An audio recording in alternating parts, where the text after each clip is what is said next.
பிரியமான தேவ ஜனமே, நம்மிடம் நம் வாழ்வில் வெளிப்படுவது பரம ரகசியமா, நரக ரகசியமா? நம்மிடம் நம் வாழ்வில் வெளிப்படுவது பிதாவின் குணமா, பிசாசின் குணமா? இயேசு கிறிஸ்து பாருங்க, பிதாவின் குணத்தை வெளிப்படுத்தினார். ஆனால் கள்ள மார்க்கம் சின்ன கொம்பு என்ன செய்கிறது? பிசாசின் குணத்தை வெளிப்படுத்துகிறது. நாம் நம் வாழ்வில் யாரை பிரதிபலிக்கிறோம்? கிறிஸ்துவையா, அந்த கிறிஸ்துவையா? நாம் வெளிக்காட்டும் கொம்பு யார்? இரட்சணிய கொம்பு கிறிஸ்துவையா? பைபிளில் இயேசு கிறிஸ்து பேரே இரட்சணிய கொம்பு. சங்கீதம் 18:2. இரட்சணிய கொம்பு வெளிக்காட்டுறோமா?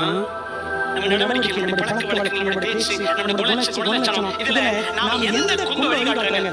சின்ன கொம்பு ஆடிக்கிறோமா? மனம் மாறினால், குணம் மாறினால் மகிமை அடைவோம்.